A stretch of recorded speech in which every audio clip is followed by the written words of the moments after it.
To the midday news.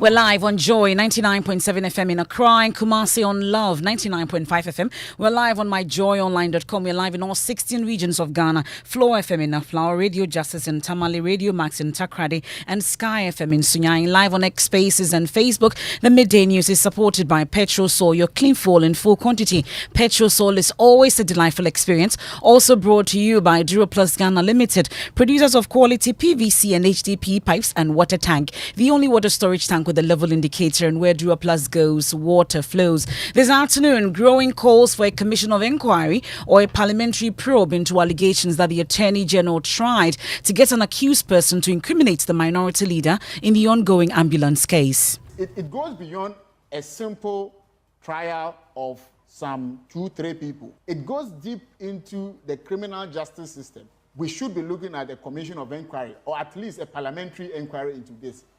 But the Attorney General's office has been providing some context, explaining at the time the AG met the accused person, he did not have a lawyer. At the material time that these meetings took place, or this meeting took place, Mr. Jakpa was not represented by counsel.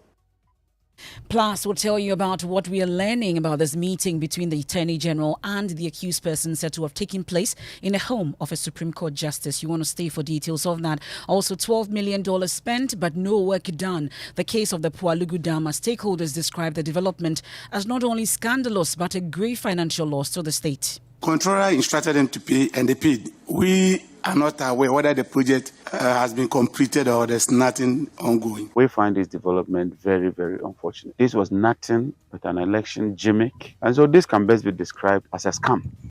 I'll take you live to the project site where the NDC's demand answers by the Vice President, Dr. Mahmoud Baumia, remains upbeat. The project will see the light of day. And I was championing the Pugu Dam. We have not yet been able to do it, but by the grace of God, I believe we are going to do the Pugu Dam. It has to be done. It's a major priority.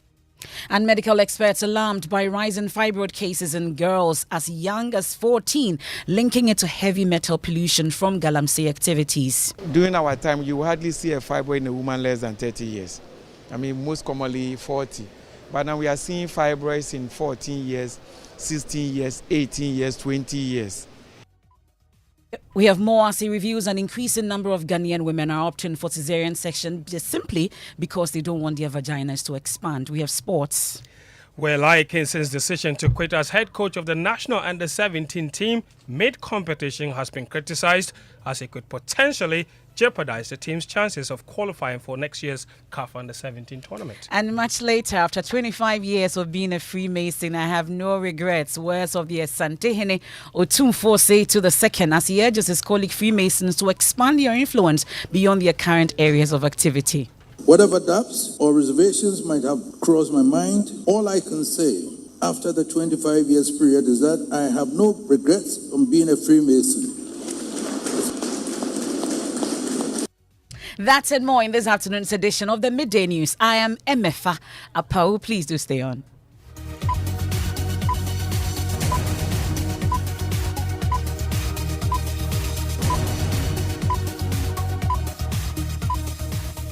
Many thanks for choosing us. We are your home of independent, fearless and credible journalism. And this afternoon, a private legal practitioner and law lecturer, Dr. Justice Remsai, is calling for a commission of inquiry or a special parliamentary probe into allegations that Attorney General Godfred Yeboah-Dame acts an accused person in the trial of Dr. Kesa Latoforson to incriminate the minority leader. The Attorney General has denied any wrongdoing in the meeting with the accused, Richard Jakpa, a businessman. But speaking on the probe last night, Dr. Remsai argued that given the weighty nature of the allegation and how it affects the country's criminal justice system, a special probe is required to bring a closure to the matter. This has never happened in our jurisdiction. I'm not aware that these things have happened before. How we handle this is going to define how we respect criminal justice throughout generations to come. When things like this happen, let's go back to history. When strange things happen in a country and things they've never happened before, what we often do is to set up a commission of inquiry. So if you look at all the commissions of inquiry from May 9 disaster, from all the commissions of inquiry, it is when things like this happen, which have never happened before, and we want an honest and open conversations about them, and we want a permanent solution to some of these things, we set up a commission of inquiry to have an open conversation. And that's what you are leaning towards. Yeah, that is what I think should happen under this, because it goes beyond a simple trial of some 2-3 people. It goes deep into the criminal justice system. We should be looking at a commission of inquiry, or at least a parliamentary inquiry into this. Well, this is a position another lawyer and host of Newsfile on Joy News, Samson Ladi agrees with.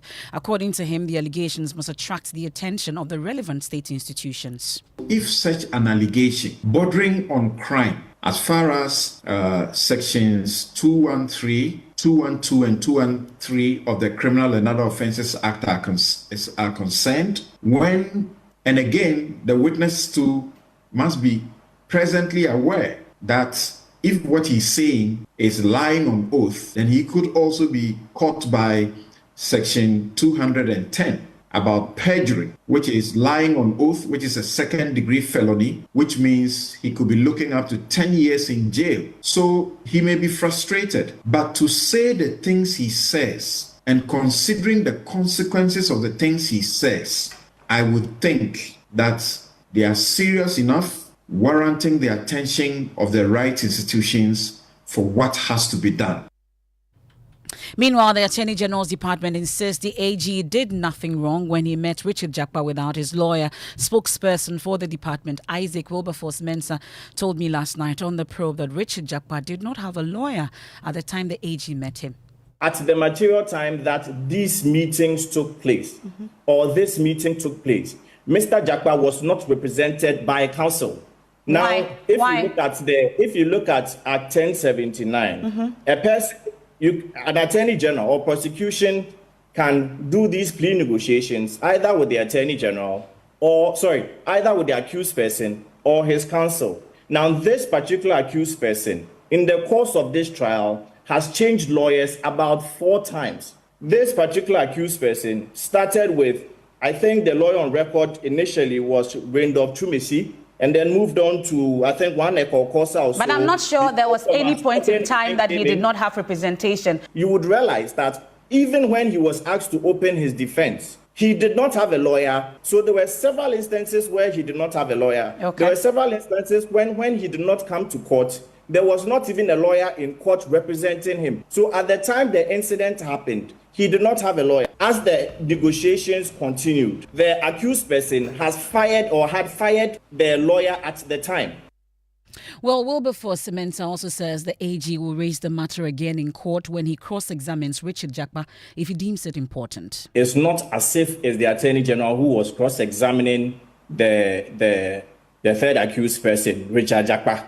The Attorney General will have the chance to cross-examine Richard Jakpa. So it is not even tidy for there to be a back and forth in open court, especially when the matters stated by the same third accused person are not even matters in contention in respect of the offense to which he has been charged. So I don't know if you're expecting the learned Attorney General with all his experience to also respond in an angry manner or to be calm and then respond at the appropriate time. He will have the chance to cross-examine Richard Jakpa, and if he finds it important, remember, the people or the 2 persons on trial are being charged especially for causing or willfully causing financial loss to the state. A meeting that happened several years later has absolutely no bearing on an offense that prosecution has established and was supposed to establish that the offense was committed several years past.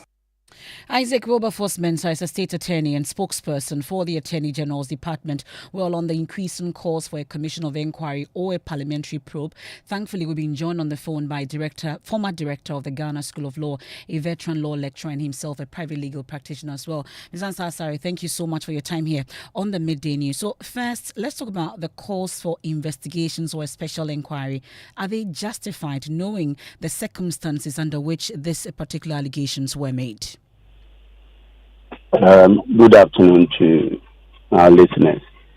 My candid opinion is that the learned Attorney General knows or is deemed to know the law.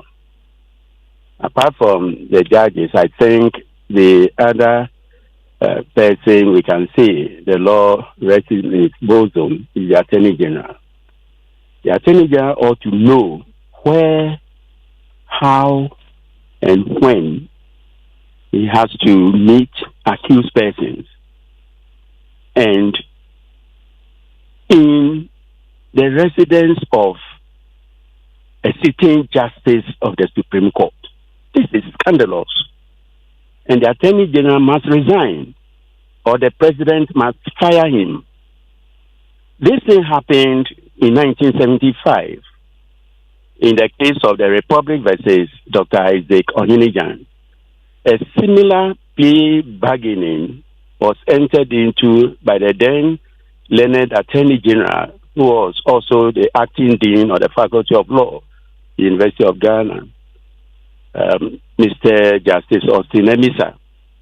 And Ghanaians will recall that it was that similar plea bargaining that caused Austin Emefa his job as Attorney General. For my respectable Dami to engage himself in this scandalous manner, I mean, if he has a conscience, no one should advise him. He has to advise himself to resign. But Mr. Ansasari, if you look at the circumstances, if you consider all the surrounding circumstances, the questions you are asking and the responses that are forthcoming are largely irrelevant. Whether he can continue cross-examining him or not is neither here nor there. If I may come in, Mr. Ansasari, if you can hear me, so that is it, Mr. Ansasari, if you can hear me. And then the President will look at, mind you, under Article 88, Clause 1 of the 1992 Constitution, the Attorney General is the principal legal advisor to the Chief Executive of the state and the government of the Republic of Ghana. Under Article 88, 4 and 5, he has not only audience, but absolute control over the prosecution and conduct of criminal cases throughout the country. Mr. Ansasari, so I'm asking, is it irrelevant that this particular meeting that we are talking about at the home of the Supreme Court Justice was not at the instance of the Attorney General per se? We are told that he was only invited and then he saw Richard Jakpa there. The sooner the better. But my candid opinion is, let's discuss this, within the context of Article 19, fair trial. Will Atufortin have fair trial given the circumstances, or will Richard Jakpa have fair trial under the circumstances? Okay. Ms. Akwekwansa, we are grateful for your time. It appears he's unable to hear me. He's a former director of the Ghana School of Law, a veteran law lecturer and himself a private legal practitioner. But we've been picking more on this particular development and what's going to happen next when it comes to this particular controversy. Joy News editor Elton Brobe joins me in studio with more of what we know. So Elton, what have we been picking up about this meeting between the AG and the accused person and where it took place? So my information is that they'll be issuing a press statement very soon to explain the circumstances that got the Attorney General into the meeting with the said Supreme Court judge. And what I've picked is that the meeting was at the instance of the Supreme Court judge. According to the stories at the AG office, when the AG got there, he was having an engagement with the Supreme Court judge, and then Mr. Jakpa walked in. And then the discussion went into the issue of plea bargaining and the other matters. It is unclear whether from what they are saying, whether the Supreme Court judge was aware of Jakpa's presence in the meeting, or he came here at the spell of the moment. It is also unclear whether the said recording device was on him before the meeting or during the meeting. So these are the matters that they said they'll put in a statement. And to name this Supreme Court judge and the kind of intervention he had wanted to do in that meeting between the AG and Mr. Jakpa.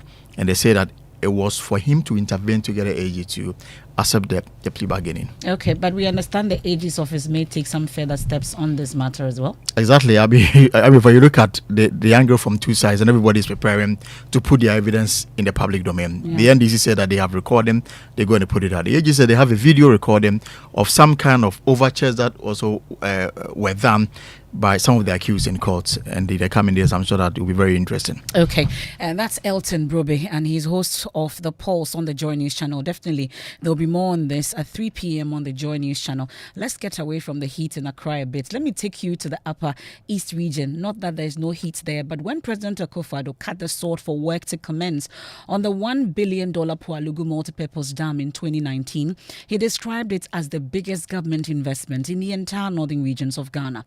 The project, expected to have been completed by now, had three main targets, namely irrigation, hydropower generation, and flood control. Well, 6 months to the end of Akufo-Addo's tenure, not much has been done to derive the benefits from the project, even though $12 million has been paid to the contractors.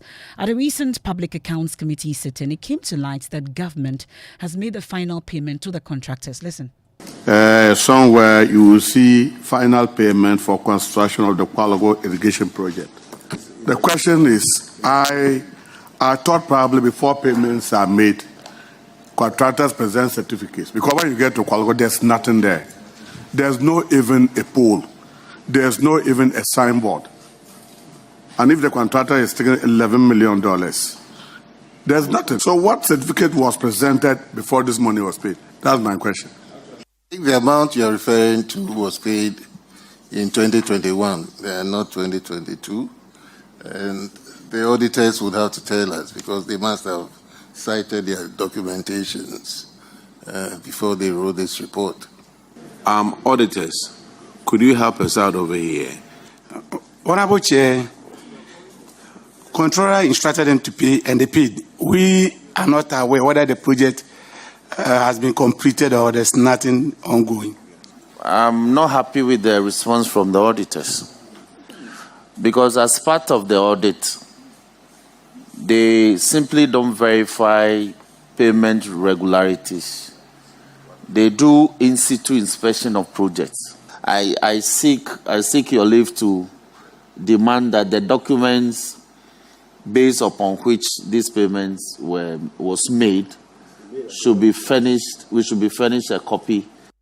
Well, this development prompted some NDC MPs or members of the Mines and Energy Committee of Parliament to visit the site of the area. Well, ranking member of the committee, John Jinapo, described the situation as scandalous. That so far, almost $12 million has been paid to the contractor.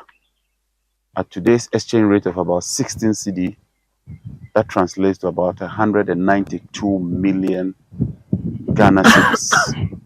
And as you can see, nothing, and I mean nothing, is being done here. This is the taxpayers' money wasted. We visited the site for the contractor, and you can attest, the contractor has packed and left site. Not only has he abandoned the project, the chippings that he brought there, the few blocks that were molded to even construct the site, our information is that those blocks have been sold. Well, my colleague Albert Sori has done extensive work on this Pualugu Dam, and he is in the region, joins us on the line with more. So you first did a documentary on the project, and at the time you found something. What's the situation now? Yes, Emefa. So at the time that we did the documentary in 2022, the contractor had abandoned the site. He packed all his equipment, or I should say they packed all their equipment and left the scene. There was no construction whatsoever on the ground except for some stakeholder consultations and community engagement that we were told they had with the people in the communities. And in the recent visit, that we went, I was actually with John Jinapo and his team. We went to the exact same places and nothing has changed. There's no construction whatsoever going on there. Okay, that's my colleague Albert Sori will give us more details subsequently. But the Vice President, Dr. Mahmoud Baumia, who is an indigene of the area, is not giving up on the project. He told a gathering that the dam remains a priority. My first priority is going to be agriculture. agriculture, and large-scale commercial agriculture, mechanized agriculture with the application of technology. This is what has been lacking. We have the land, we have the water, and so we need to move into large-scale commercial production, mechanized with technology that we are going to use to help our farmers access credit, and with irrigation. I have no doubt in my mind, and I was championing the Pugu Dam. We have not yet been able to do it, but by the grace of God, I believe we are going to do the Pugu Dam. That's Vice President Dr. Mahmoud Bawumia. Now, the minority on the Health Committee in Parliament is raising concerns about the financial state of the National Health Insurance Scheme, claiming it is currently bankrupt. According to their findings, the National Health Insurance Authority has not received any disbursement from the Ministry of Finance this year. Well, my colleague Maxwell Agbagba joins me in studio with what more the minority is learning. What are they saying? Well, they say they are outraged by the blatant disregard for the sustenance of the National Health Insurance Scheme.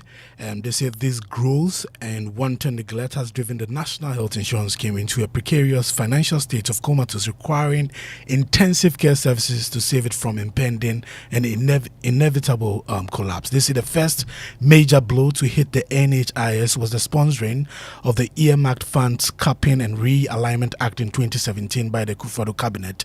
They say this statute allowed them to operationalize their ulterior motive of diverting critical funds meant for the NHIS into the consolidated fund for projects and programs not approved by Parliament, like the National Cathedral. Yeah. They say the underfunding of the scheme has the potential to trigger epidemics such as measles and cerebrospinal meningitis, as witnessed in the 2022 and 2023 years, leading to increased morbidity and mortality. Well, thank you very much, Maxwell. I'll see you shortly. But speaking on the AM show last Friday, Chief Executive of the National Health Insurance Authority, Dr. Abuaji Dakosa, said although the NHI has some challenges, it is not bankrupt. It cannot be bankrupt. Like I've told you, a scheme paying between 180 to 250 million can never be bankrupt. It's also the case that the Ministry of Finance will release the funds to the NHI. Because once we have constant release, then we wouldn't have problems. And it's sustainable. You get what I mean? So for me... So what kind of releases do you have? Delayed releases? Exactly. How long does it take since you've been there? It's not been too long. I was confirmed about some few weeks ago. Exactly. But I think...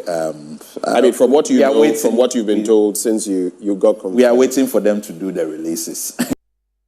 Well, that's the CEO of the National Health Insurance Authority taking us on a quick break here on the Midday News on Joy 99.7 FM, in Accra, on Love 99.5 FM, in Kumasi. We're on myjoyonline.com. We'll take a quick break. When we return, we have sports, and then medical experts alarmed by rising fibroid cases in girls as young as 14, linking it to heavy metal pollution from galamsey activities. He also reviews an increasing number of Ghanaian women are opting for cesarean simply because they don't want their vaginas to expand.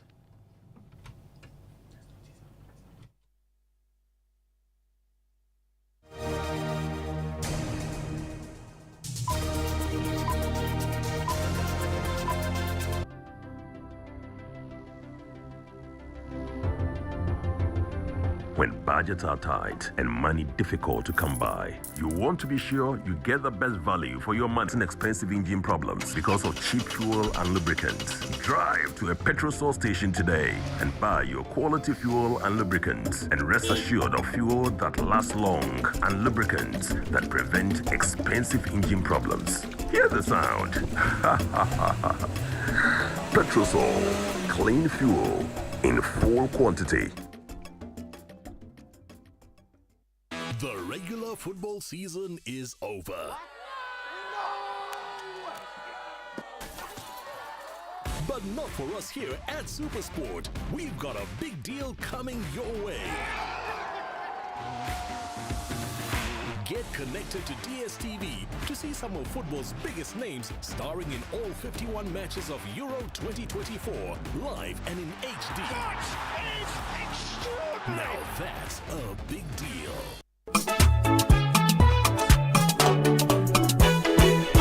Dear citizens of Ghana, are you 18 years and above and of sound mind? Are you a first-time voter? Were you unable to register during the last limited voters registration exercise in 2023? If you answered yes to any of these questions, a great opportunity is here for you to register in this year's limited voters registration exercise. Starting from 7th May 2024 to 27th May 2024, you must visit the Electoral Commission's office in your district or rely on the Commission's registration mobile teams with the following national identification documents: Ghana card, a Ghanaian passport, or 2 guarantors. Remember, together we can build Ghana. So get involved and participate in the limited voters registration exercise. It's your civic duty. Register now. A message from the National Commission for Civic Education, NCCE. Time for sports on the Midday News. That's right. On Saturday, former Ghana international Lai Kinson quit his role as head coach of the national under-17 men's football team after they lost 2-1 to Burkina Faso in the semi-finals of the ongoing WAFU Zone B competition. Now, he did not provide reasons for the decision at the time, but the team still has one match to play in the competition, a third-place playoff game against Nigeria, and that's tomorrow. It's a crucial game because a win will put Ghana in pole position to qualify for next year's Under-17 Africa Cup of Nations, which will serve as a qualifier for the FIFA Under-17 World Cup. Now, according to some pundits, leaving the team mid-competition could jeopardize all of that. I think that the environment that he found himself in was a bit different. I think he could have handled it a bit more maturely, whatever it is, because you have to think about the kids all the time when it comes to these things. Now, you have a situation where you have to face these kids the following day, meet them elsewhere, you let them down. Whatever happens next, 2 things are important. He needs to go out there and test his ideas and take challenging jobs. But the other aspect for me has to be, he should not be afraid of failing. And it goes to Desmond Ofer, to all of the young coaches who are coming up. Those are the views of Ghanaian journalists Godfred Akoto-Boafo and Victor Achu Tamaklo. Fento Tahiru Fento, thank you. Now, battling her own allergies, Ivy Enyonam found relief in the greenery of her room. Now, through her program Sip and Soil, she's on a mission to spread the leafy gospel, teaching others in a fun and engaging way how indoor plants can combat air pollution. Clean Air Beats reporter Michael Ashali has more. I am looking for ways to encourage people and to educate people about clean air.